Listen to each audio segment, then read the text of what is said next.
आज उत्तराखंड में प्रचार का शोर थम जाएगा। आपको बता दें कि प्रचार के आखिरी दिन दिग्गजों ने पूरी ताकत झोंक दी है। प्रधानमंत्री की भी रुद्रपुर में आज रैली है। कांग्रेस के मुख्यमंत्री उम्मीदवार हरीश रावत भी हुंकार भर रहे हैं। आज तक से खास बातचीत में उन्होंने कहा कि ये उनका आखिरी चुनाव है और जनता जीत से नवाजेगी। उत्तराखंड के चुनावी समर में इम्तिहान की घड़ी आ गई है, क्योंकि चुनाव प्रचार का आज आखिरी दिन है और पोलिंग होने वाली है 14 फरवरी को। इम्तिहान की इस घड़ी में कांग्रेस की तरफ से मोर्चा संभाले हैं हरीश रावत। उत्तराखंड के पूर्व मुख्यमंत्री हैं। राहुल गांधी ने उनको चेहरा या उनके नेतृत्व में चुनाव में जाने का ऐलान किया था। तो आज तक और इंडिया टुडे पे हरीश रावत हमारे साथ जुड़ रहे हैं। हरीश रावत साहब, क्या बात है कि राहुल गांधी हो या प्रियंका गांधी हो, लगातार कांग्रेस का एक के लिए वहां पे प्रचार कर रहे हैं और लगातार जो आप लोग लड़ाई लड़ रहे हैं, आपको लगता है कि फल मिलेगा आपको? निश्चित तौर पर मिलेगा। और हम तो गीता के कर्मयोग के उपासक हैं। कर्मण्येवाधिकारस्ते मा फलेषु कदाचन। लेकिन जब आप निष्ठापूर्वक कर्म करते हैं तो फल मिलता है। राहुल जी, प्रियंका जी उत्तराखंड में और देश में लोकतंत्र बचाने और संविधान को बचाने की लड़ाई लड़ रहे हैं। उन मूल्यों मान्यताओं को बचाने की लड़ाई लड़ रहे हैं जिन पर भारत का स्वतंत्रता संग्राम और हमारा संविधान खड़ा है। तो ये लड़ाई उत्तराखंड में एक बड़ी लड़ाई है। इसमें उत्तराखंड का विकास भी सम्मिलित है। उत्तराखंड की जन आकांक्षाओं पर जो कुठाराघात हुआ है पिछले 5 साल के अंदर, जिस प्रकार से आम उत्तराखंडी के अरमानों को 5 साल रौंदा है धूप मेजोरिटी के बल पर, डबल इंजन कहकर उसको मुंह चिढ़ाने का काम किया है। ये इस लड़ाई में उसका भी फैसला होगा।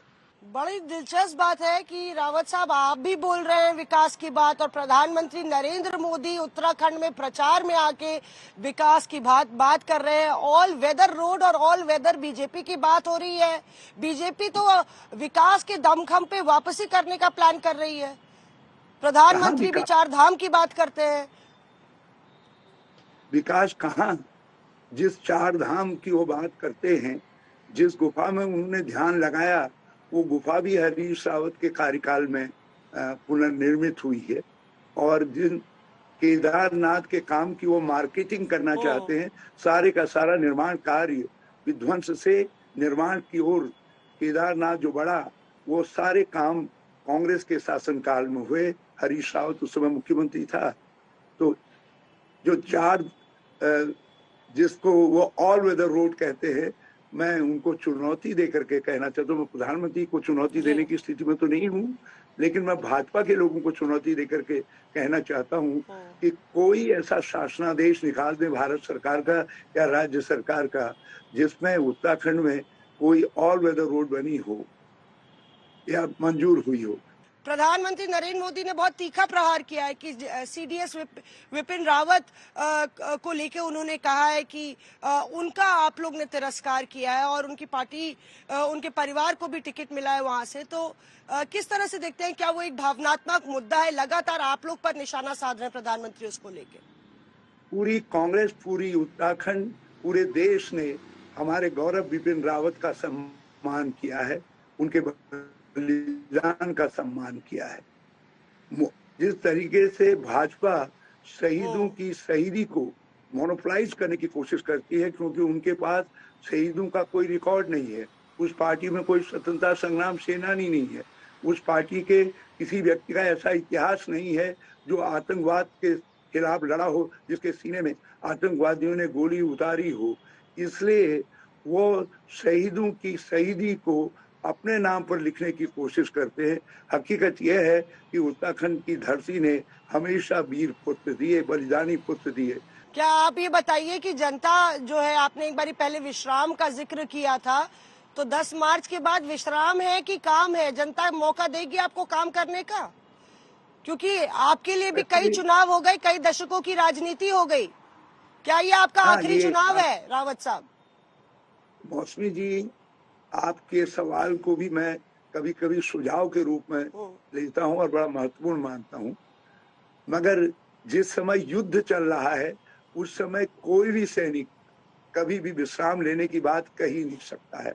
युद्ध है और रिजल्ट आने के बाद विकास का युद्ध प्रारंभ होगा। हम एक मॉडल उत्तराखंड बना करके देंगे ताकि आगे वाली पीढ़ियां उसका अनुसरण कर सकें। कि क्या 10 मार्च के बाद में आपकी डेजिग्नेशन एक बार फिर से वापस उत्तराखंड के मुख्यमंत्री के तौर पे होगी?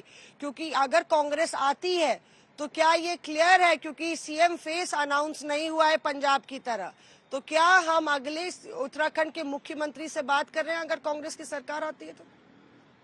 मैं आपके सवाल को शुभकामनाओं के तौर पर ले रहा हूं और मैं किसी भी चुनौती के लिए मानसिक रूप से शुभकामनाएं नहीं है, सवाल है।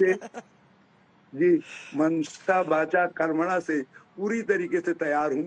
मैं इतना ही कहना चाहता हूं, कांग्रेस हमेशा लोकतांत्रिक मूल्यों का आदर करती है, लोकतांत्रिक भावना का आदर करती है और दुल्हन वही जो पिया मन भावे, और चुनाव में वही दुल्हन जो है जो पिया के मन में भारी है, जनता के मन में भारी है।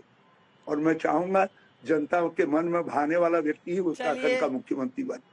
शुक्रिया आज तक से बात करने के लिए। तो ये थे उत्तराखंड के सबसे बड़े और गद्दावर कांग्रेस नेता हरीश रावत साहब, जो आज तक और इंडिया टुडे से एक्सक्लूसिव बातचीत कर रहे थे चुनाव प्रचार के आखिरी दिन।